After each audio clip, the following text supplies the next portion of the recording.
All right. Hello, everybody. Welcome to another discussion of Vagabond. And in this case, we are going to be talking about trying to get that glare out of there. Yeah.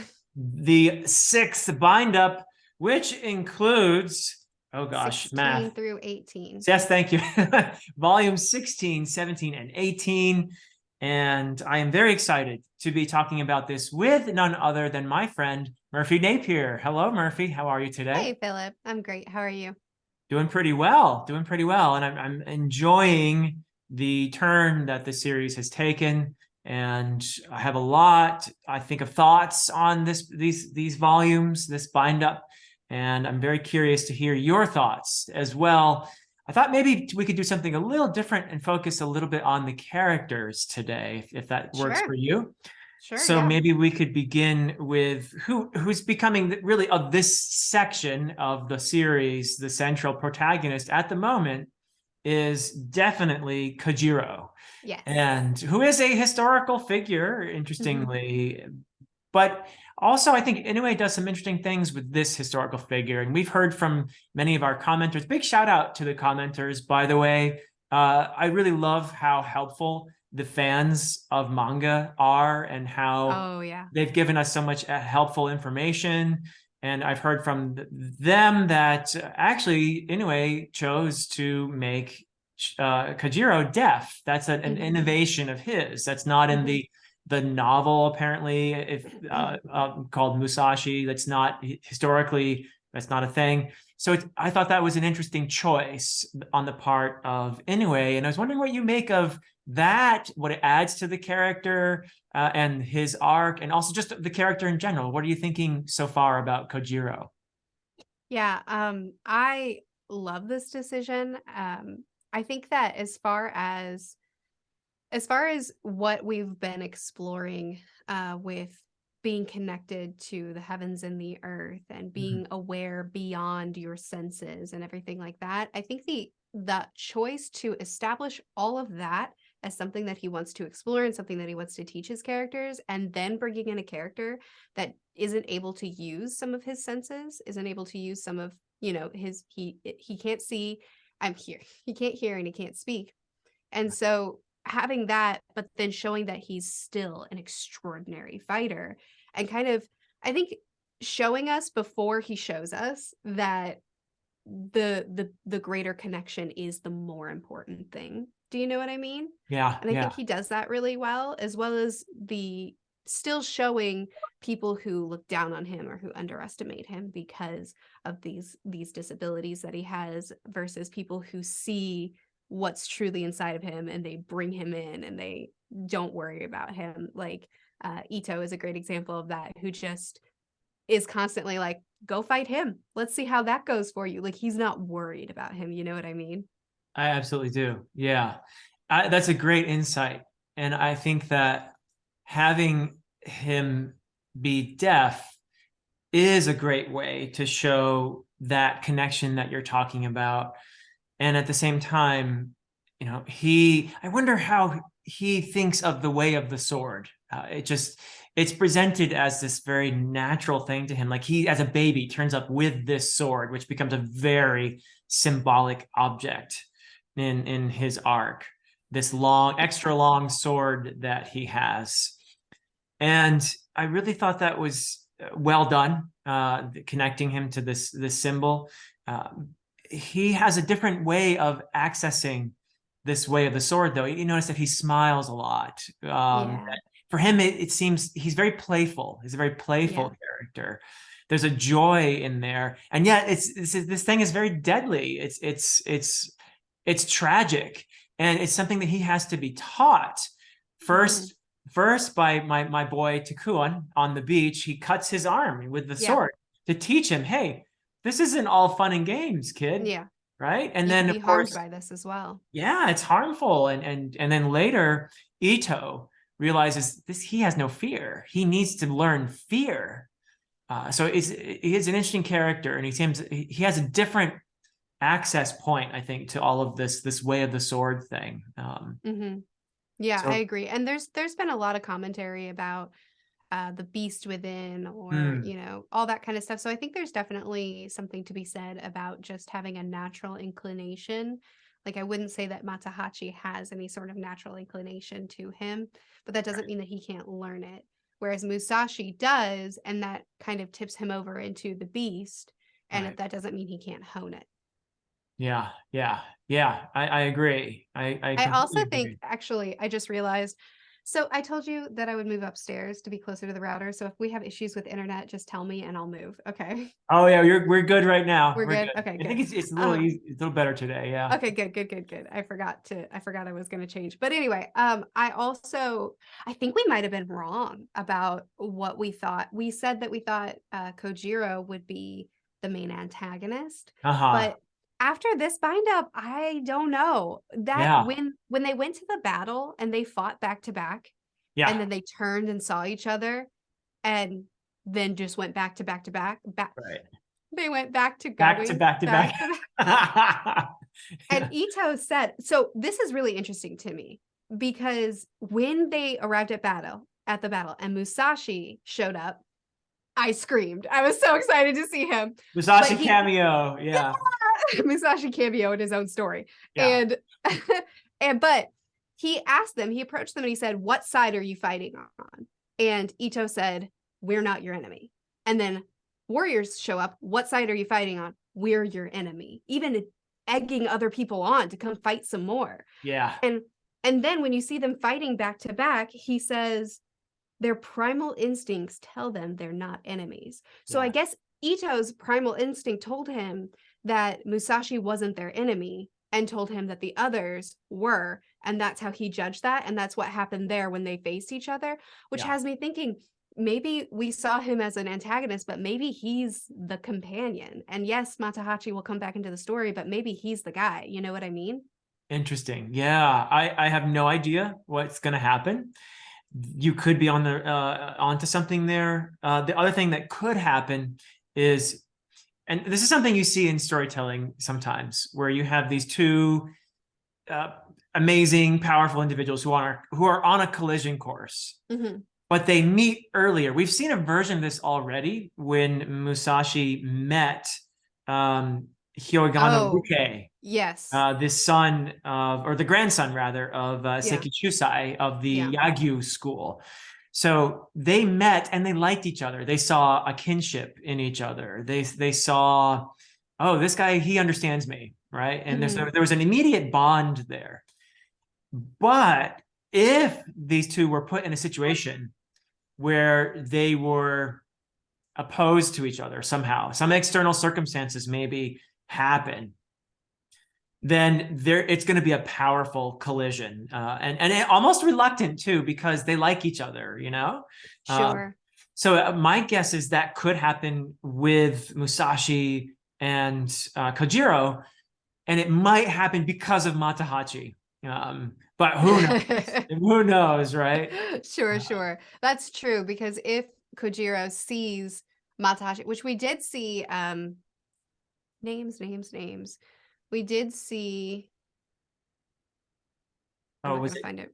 It's Tenki? Tenki, thanks. I knew it started Yeah. with a T. We did see Tenki go off with the certificate in this one. Yes, So yes. So you, confirmed. you Yeah, did call it. You did yeah, call it. yeah. But anyway, if Kojiro sees that he's been misusing his name, Oh because yeah. Kojiro has been building up a legend in these last few volumes, and not Right. necessarily because he cares about it, but because Ito sees the And he's significance in going it. around with that flag and everything. Exactly, Yeah. exactly. So, if he finds out that in this region he's considered the invincible, and then in this region he's considered, somebody that's of low moral Who standing and a runs runner, away? Yeah. excellent. Yeah. If he sees that, it might even be Ito that's the instigator, that's like, Mm. "I've been doing the work. What are you doing?" And then I think Takezo, which is interesting that he chose to name himself as Takezo during this fight, Mm. right? Yeah. Well, he wasn't Musashi yet, right? Because this was the Oh, battle. timeline. Yeah. Yeah. Oh, thanks. Yeah. Thank you. Okay, good call. Good call. I Yeah. I thought he was just going back to his old name for some reason. Good call. Yeah. Yeah. Musashi Yeah. may feel an inclination to defend Matahachi, Yeah. Yeah. Somehow or other. I mean, who knows? I have no idea, but this could go in some interesting directions for sure. Yeah. But yeah, speaking of timeline, let's talk for a moment before we talk about some of the other key characters that you've already raised. Some of the ones I definitely want to talk about, like Ito.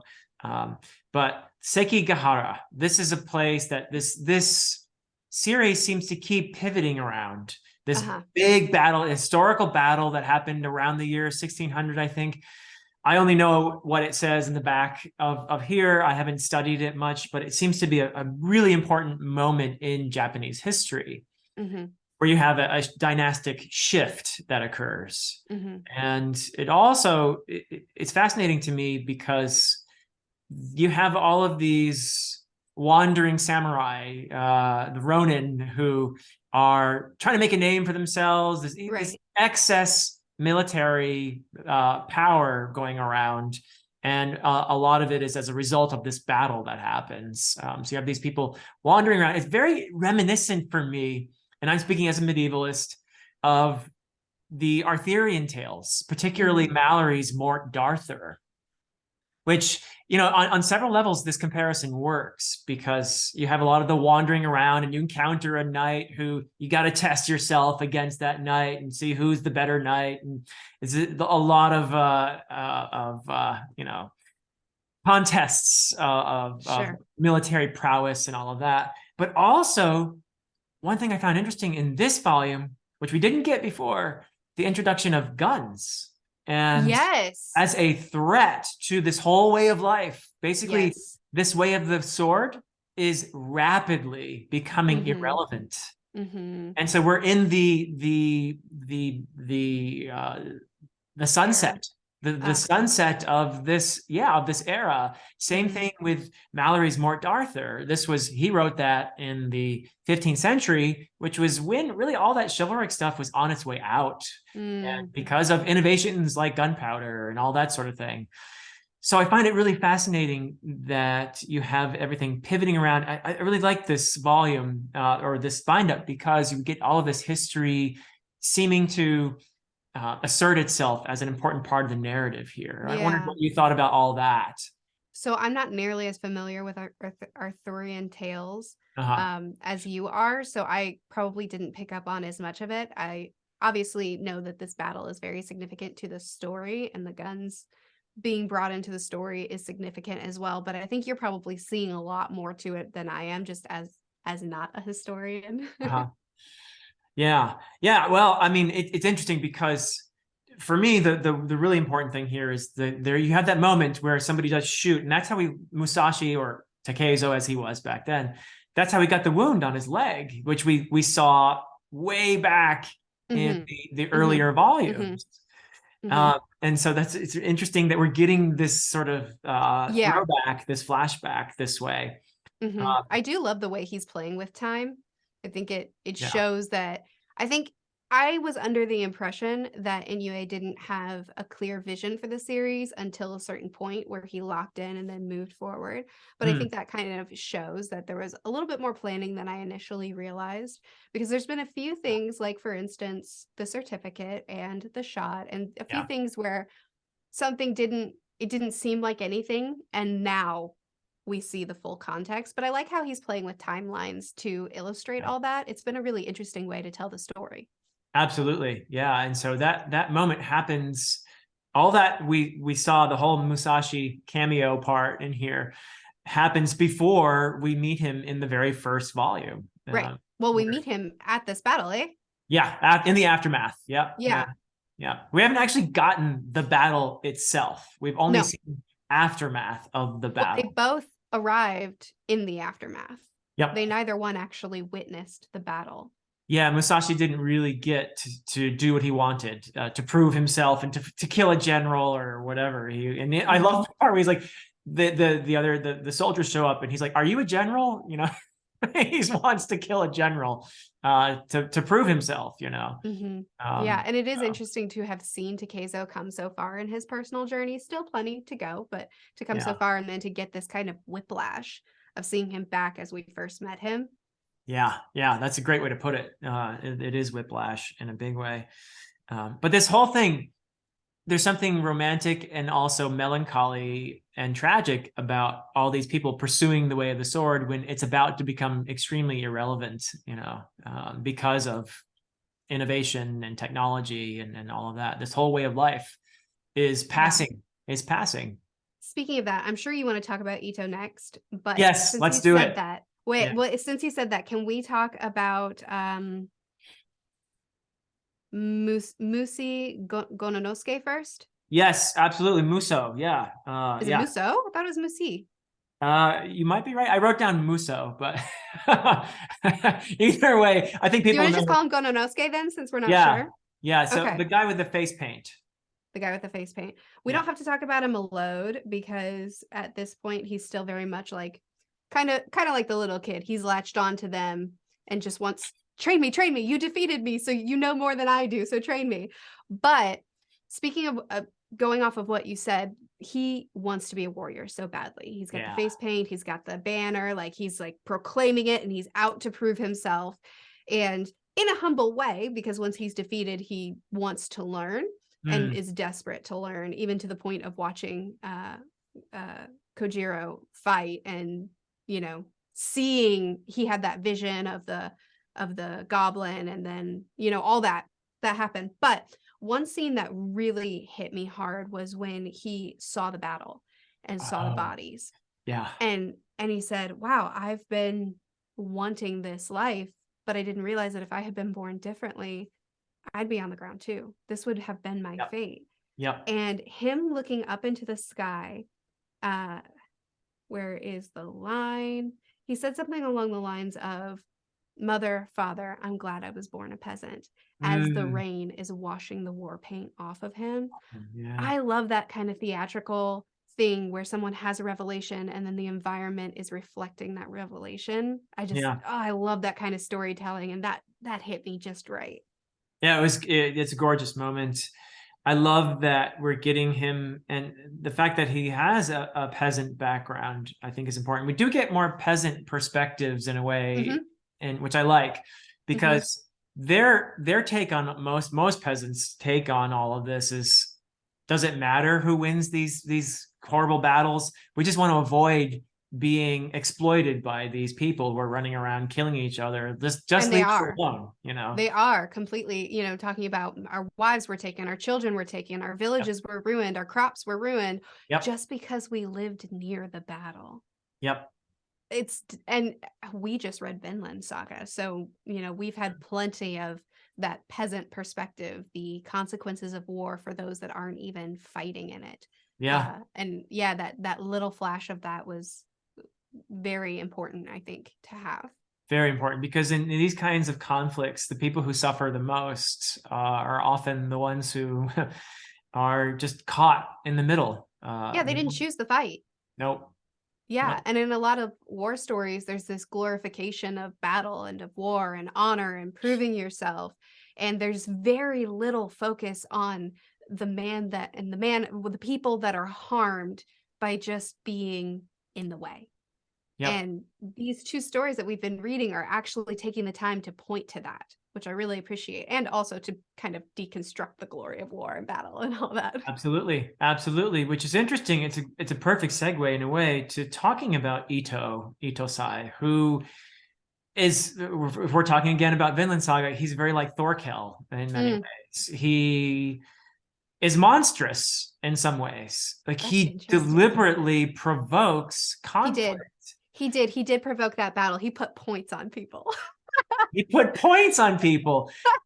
He's monstrous, and yet he's charismatic, like Thorkel. He's such a vivid character. That's a good way of putting it. I didn't make that connection and wouldn't have ever naturally made that connection, but you are right. He thrives in battle. He developed his own fighting style. He eggs people on to come fight him and to come fight Kojiro. And he's so lovable. Yep. I see the connection, I guess. I do. I see so much in him that I love, in his character, like the way Jisai is washed up, and he still calls him master, and he still gives him that respect and that honor. And that one line where it's at the end where Jisai is saying, yeah, you made him grow up. You made him grow up in a night, and he's mourning that loss. And he turns to him and says, I'm not gonna find it now. Turns to him and essentially says, I made him grow up. You raised him, and it's like honoring the labor that came before this moment. Yep. And his smile. I love his smile. He's got a great smile. You're right. I just really like him. Yeah. No, he's a vivid, charismatic, wonderfully realized, and a monster, because yeah, fair enough. I mean, he is also like his response to the gun, right? At the battle. He understands. That was this so is the cool. end. I mean, hold on to he's that like, real tight. I don't like guns. Just goes, hold on to that real tight and just cuts his arm off. Yeah. That was so good. And that was the first time we saw him afraid too. In every battle before this, he said, Kojiro, go handle that. And somebody underestimates him. Somebody plans on exploiting the fact that he can't hear, and he just stands back and watches. No problem. That was the first time I saw him afraid for Kojiro's life. That was big. That, and I think he understands his whole way of life. Everything he's built his life around, the way of the sword, is threatened by this innovation. Because if you can kill somebody from a distance with that weapon, then all of the swordsmanship in the world isn't going to mean much, is it? It's also interesting that he calls Kojiro a tiger, and he sees the beast in him, and he sees the beast in Takezo, and calls them, like, it's almost like he likes that, like he's proud of that. Oh yeah. Which is interesting because so far every mentor character that we've had has wanted to free Musashi from the beast. And he is like, lean into that. This is good. Which kind of brings us back to maybe they will be antagonists and not companions if Kojiro is being taught to lean into the beast and Musashi is being taught away from it. But Kojiro is naturally inclined to the way of being connected to his surroundings and using that. So, it's so interesting. It is. I feel like there's a tension in the series as a whole between the way of the sword, military prowess, but also the spiritual element, the Buddhism, and the connection to the world. And you have characters, from the previous bits, like Seiki Shusai, who became a great swordsman, but I think gradually drifted with enlightenment toward the more spiritual side. And instead of wielding a sword, he wields a back scratcher, So I think that there's a tension between these two sides. You've rightly identified it. And you see Musashi's arc where he's being pulled from this beast side more and more toward the spiritual side. And so far, it seems like Ito's influence has been to push Kojiro more and more toward embracing the tiger, the beast, right? Yeah. Very interesting. Even though it seems like he's inclined to the spiritual side because of his disability, which I love that his disability is treated as an asset. It's treated as something that gets him closer to that. Yeah. Well, and there's even a moment here. I think it's Ganosuke Musa or whatever his name is, who observes, who says, I think maybe because of his deafness, his other senses are enhanced as well, which is, a common observation, that he's more observant in other ways. He can feel the vibrations under his feet when you're trying to sneak up on him, that sort of thing. So I bet he wouldn't have stepped on that nail. Probably not. Yeah, probably not. So he's more observant in some ways, and perhaps it's because of his deafness. So I think that is very cool. But you have characters like Jisai, who I mentioned Seiki Shusai, who becomes a noble character who is enlightened.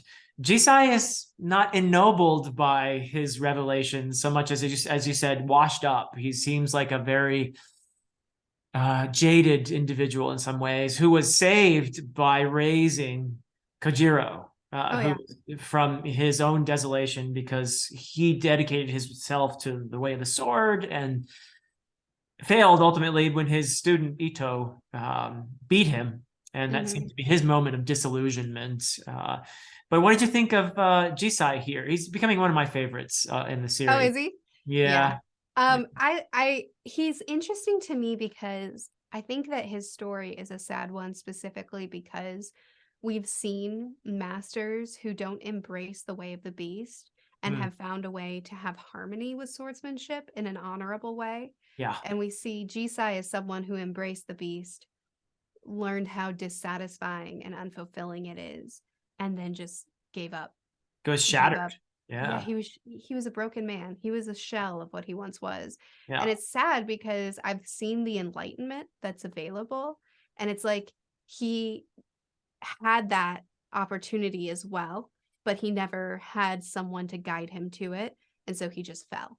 And yeah, at our beginning with him would have ended his own life because of that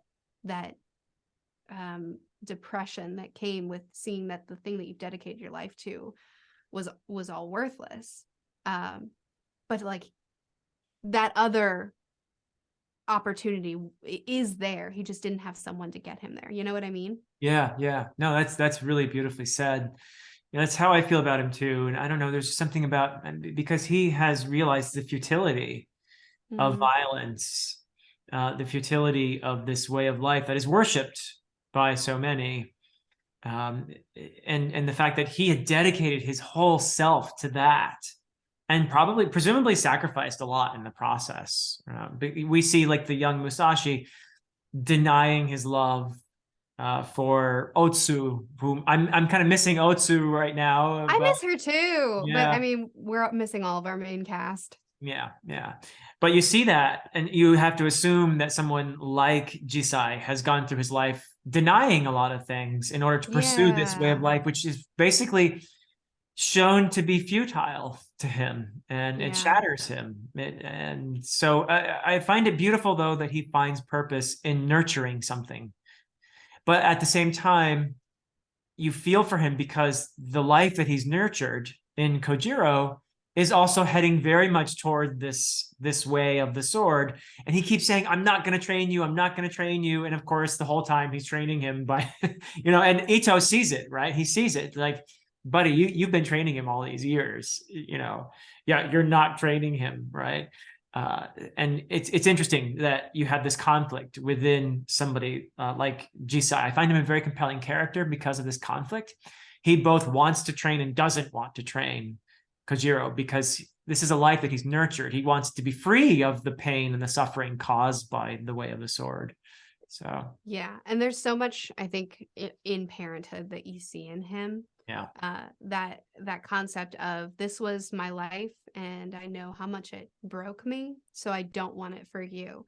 And so this complete rejection of something that's inside of his son and saying, I won't let you have this life, rather than teaching him to hone it and to use it well, he just won't let him have it. And you can see how that causes a divide with them, as well as makes it so that Kojiro is forced to learn from someone else mm, because his father won't teach him in a way that he would deem right.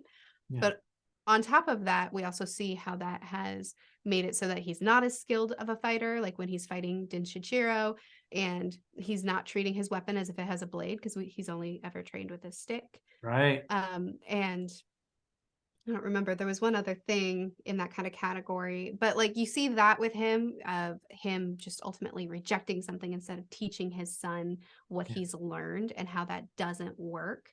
yeah, But then also seeing, it killed me at the end when he was mourning that his son was growing up, remembering how he found him, remembering raising him, and yeah, just a broken man because yeah, his boy is a man now. yeah. I feel like that's such I mean, my kids are young, but that's such a relatable parental struggle. Yeah, I've had one leave home, and Yeah. yeah, it's really something. It's quite a moment, and you feel in a way like one of your primary purposes has been served. You know, Well, and um, it was his only purpose. yeah, and in his case, his only purpose. And it's interesting because I feel like he's still conflicted there. He decides to write up the certificate of swordsmanship and very important, sends Tenki, says, please, you need to give this to him. And Tenki has this mission where he's going to deliver this, and that's the certificate that Matahachi later steals. And So that's so important to Kojiro. yeah, which Yeah. will be another instigator for that conflict. I agree, because it's his father's acceptance now. Okay, I understand this is who you are. Here's your certificate. At the same time, he throws the sword into the ocean, whence it came. Yes. That special long sword that is so symbolic of something that is at the core of Kojiro's being. So, what did you think of him throwing the sword in the ocean like I was that? going to ask you the same because Yeah. I'm not sure why he did that. One would think that he would send that with Tenkai as well with the Yeah. certificate, because Yeah. it's like, okay, here's this thing that's symbolic to you and that's valuable to you, but instead he got rid of it. Why did he do that, Philip? I'm curious. One conjecture I have is that he's just simply conflicted. The other, though, is okay, this is what you came with, and now you become your own person. You don't need this anymore, in a way. So he's not throwing it away as a weapon so much as a symbolic object of what Kojiro came with as a child. Maybe that's the best I can do, really. I mean, I'd love to hear from the commenters what they think. Why did Jisai throw that sword into the ocean instead of sending it with Tenki along with the certificate? I don't know. It's a curious question. Yeah, I It may agree. not be the last of Commenters, that let us sword know. either. Who knows? Right. Yeah. While the commenters are giving their commentary on that, I would love if they could help us with a pronunciation. Yes. because this name is going to keep coming up. So we had Hyoganosuke, now we have Gonanosuke. Yeah. So we're pronouncing it differently. You're doing the suke and I'm doing the ske. So Yeah. I think it's ske. You might be but I right. also don't speak Japanese. So I don't either. Yeah. when that suke is at the end of a name, commenters, please let us know. Is it suke or is it ske? Is it Philip's way of saying it or Merphy's way of saying it? Whatever it is, we'll accept and we'll align. We'll stick with whatever it is. Yes. Yeah. And any pronunciation help is most welcome. Yeah. There somewhere online there is Oh, I'm afraid of Google when I'm not caught up with a series. That's a thing too. Yeah. So Yeah. I gotta be careful of that. Well, I think those are some great observations on that particular character, Jisai. And do you want to say something else? We need to talk about Denshichiro. Exactly where I was going. Okay. You read my mind. Yeah. Okay. You mentioned Denshichiro, and he is, of course, the second son of the Yoshioka school, and he's accompanied by the more level-headed and very loyal Ueda. Very loyal. And so this is Denshichiro before we met him in the earlier arcs. So this is the younger Denshichiro than the one who met Musashi. The one who was a much better fighter. Apparently, yeah, he learned something from this. But what'd you think of Denshichiro in this particular one? Oh, wonderful. It was wonderful. Yeah, it was really interesting because we've explored fear quite a bit up to this point. So to see him having never fell a victim, an opponent, never fell a victim, opponent before. No, not in real combat. Right. Yeah. Right. And he's very afraid and very nervous. And we have the two with Denshichiro that wants to be a great fighter, but has a hard time overcoming this hurdle and is afraid. And then we have Kojiro, who's the other extreme, who's not afraid at all. And both are wrong. Both need to learn. Yeah. Like there is a healthy level of fear, but it can't control you, but it also can't be absent or you'll get sloppy and you'll get harmed. Yeah. Which I love that. Yeah. I think it's really cool. And it's Ito who observes, if you have no fear, you're going to die. Right? So he stabs him in the leg. He stabs him and then calls him his disciple. He's like, you're wrong. Get fear, recognize. And it's what the monk was trying to teach him. Like the sword will harm you. Yeah. And he's just being a little bit more extreme about it. I'm telling him, look, this sword will harm you. Recognize what the sword is capable of. And that panel, when he stands up, with his leg up, his injured leg, you know what I'm talking about? You know the one? I know the one. Yeah. Oh, it's killer. There were a lot of great panels in this fight between Kojiro and Denshichiro. Yeah, I agree.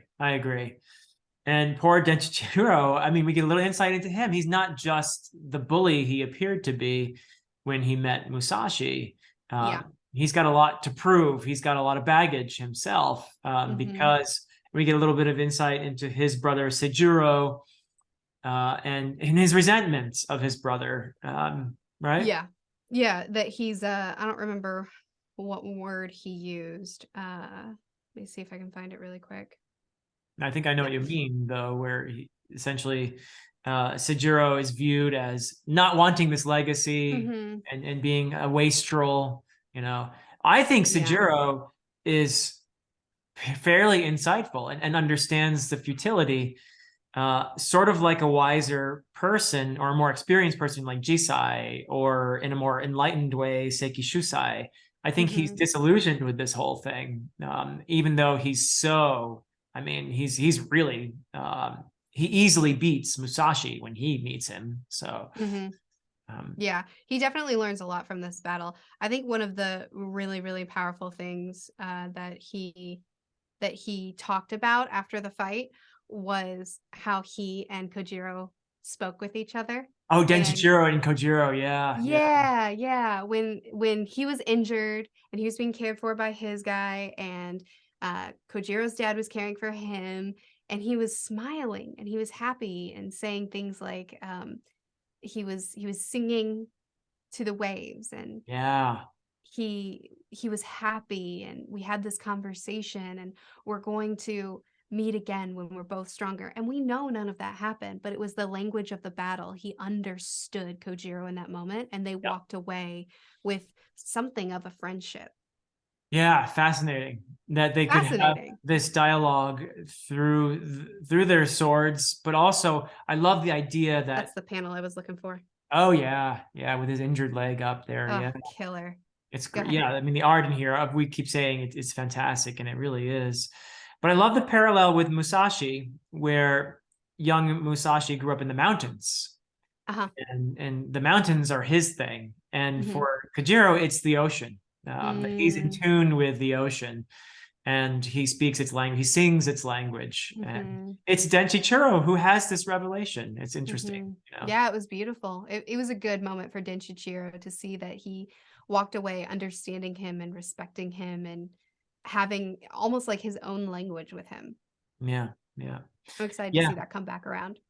yeah. Oh, absolutely. So these were three very strong volumes. I really loved the character work and the development of these various arcs. I love the historical infusion in here and the background of this central battle, the Sekigahara, being a pivotal moment not only for the characters but in Japanese history, where a whole way of life, which these characters are pursuing relentlessly, Mm-hmm. is becoming more and more a thing of the past. So Mm-hmm. that to me gives it a even more poignant backdrop. Mm-hmm. But do you have any final thoughts or observations? Was there anything that we missed in There's the discussion? one thing I'd love to bring up that was such a minor thing that it's probably worthless, but I doubt that. the character Ganryo, Ganryu, Uh-huh. Yes. um, the one who says, "I've fought two people so far with the banner that proclaims Okay. invincibility. Okay. Yeah, I'd yeah. like to go ahead and fight you too, because He gets if I get the third, yeah, right. If I get the third, then that'll confirm that I'm the invincible one." And right. I really liked his character because I loved how honorable he was, how he came in and he bowed to Kojiro and very respectfully asked for that fight. But I also think that Inoue was saying something with that, with him kind of deconstructing battle and war and glory and honor and it all, but also deconstructing the mentality of fighters. Yeah. And you have this guy who's been fighting and he's been doing the samurai way and has come to this conclusion in his mind: invincibility. I keep killing the invincible ones, so maybe I'm invincible. This self-glorification, and then how quickly and easily he was cut down and written out of the story. Yep. And that kind of fleeting, I think, I don't know, it really said something to me of how you build yourself up and you think you're becoming powerful, you see yourself as invincible, and how quickly that ends when you finally meet your match, because none of that is real. You know what I mean? I do. I think that's beautifully said. I'm so glad you brought it up. And it shows you in some way it's a modern look at this mentality, this type of heroism, this code of living, where I think a lot of us would be more inclined to see the futility of it, that ultimately it's interesting, all this pursuit of honor and glory and courage and all of that. I think it's fascinating, and it is something that we see in many different cultures, but at the same time, even people of those times, I think, were capable of seeing the ultimate futility of this pursuit. Yeah. That there's something tragic about it and destructive even. Yeah. Like, what a waste of a life, right? Yeah. And it's maybe somebody who's firmly rooted in that type of code would say, no, not a waste of life. It's a pursuit of something, and you're willing to give your whole self for this thing. And so that was the fruition of his life. Maybe that's one way of looking at it, I suppose. I mean, if you're coming from that culture and you believe you're one of that class, the samurai, you believe that this is your life's calling, this is your purpose for your existence, and pursuing it relentlessly with your whole soul. Maybe you could see that as something beautiful. But at the same time, I think my view tends to be, as a modern person, oh my God, I mean, yeah, I can see how they could see themselves as noble, but there is an ultimate futility to all of this, isn't there? Absolutely. Absolutely. I completely agree. And a lot of the series really focuses on anchoring yourself into something that is much bigger and wider than just this battle or this moment or your own life, that selfish, inward looking way, and anchoring yourself to something greater and the people around you and that sort of thing, which is certainly something that I agree with. It also, speaking of him again, this is a pattern that we're seeing. People who are invincible, people who are immortal, people who are unbeatable, being beaten, dying, or losing. You know, we got Musashi's dad that we recently confronted and reevaluated. Gonnosuke was wearing his own banner and tried to prove it and was beaten easily. Not only beaten, but then when he fought Kojiro kind of just got bored, deemed him not even worth the fight, which is very humbling. And now this man, and now Kojiro is wearing this banner, and it's like, okay, when's his turn? When do you get knocked down? You know what I mean? Yeah, and you have Tenki. I love the relationship between Tenki and Kojiro, and how he was writing on the beach, the letters, and how they communicate with each other. They are very sophisticated means of communication they've developed as friends, which is really cool. It makes Tenki's death earlier even more tragic. I mean, before we didn't know that character, that scarred guy who showed up with that Matahachi. It didn't seem like a big deal. Now going back and think, oh my God, Tenki, you know, we know how this guy dies. Totally, absolutely. Right. And again, it's tragic. And he too was devoted to becoming strong. But one of the things he writes on the beach is invincible under the sun. But you know what happens to stuff that you write on the beach? The waves come and wash it away. Which I think is a message in and of itself, isn't it? Yeah. I love that. That's very insightful. Yeah. So, well, wonderful. Yeah, I think we hit it all. I think we did pretty well again. At least I thoroughly enjoyed myself.